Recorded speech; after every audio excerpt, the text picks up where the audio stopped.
"Are you sure you want to get a room? I mean, I could just take over driving while you get some sleep," my wife, Helen, said. I answered her before I spoke by putting the car in park and shutting off the engine. "I'm exhausted and hungry, and honestly, I just want a real bed for the night." I smiled and leaned back in my seat, rubbing my hands over my face before continuing. "Besides, it's getting dark and pouring rain. On these roads, I'd rather not chance it." Helen sighed. "I suppose you're right." She looked out of her window and up toward the sky as if diagnosing the weather. "I hope it clears up a bit by morning."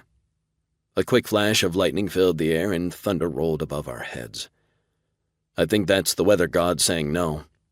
I smiled and grabbed my jacket from the back seat. "I'll get us a room." I shook the rain from my jacket and stepped into the lobby. A portly older man behind the counter looked up from his portable television to greet me with a cheery smile.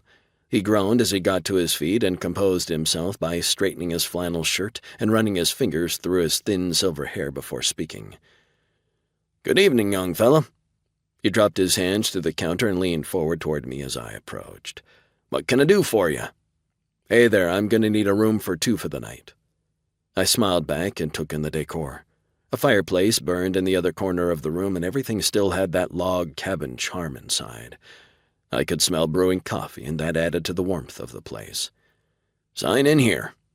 The old man plopped a huge register down on the counter and held a pen out toward me. The ledger was full of names, but only two above mine had the same date. "Busy night?"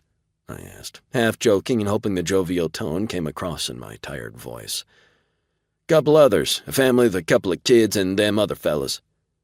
He looked past my shoulder like he was looking for someone as I leaned down to sign.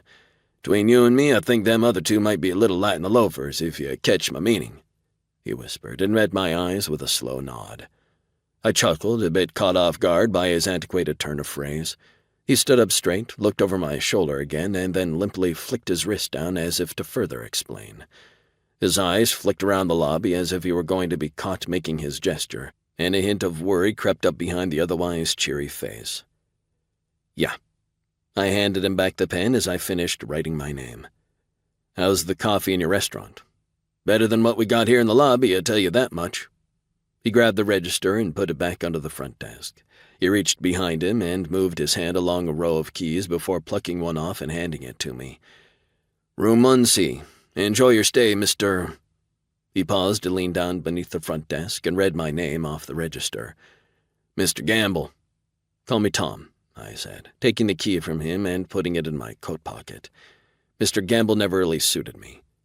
The old man laughed heartily at my statement as if he were in on some joke that went over my head. "Well, Tom, if you need anything, just call the front desk and ask for Otis." He pointed a pudgy thumb at his chest with pride. I nodded and thanked him.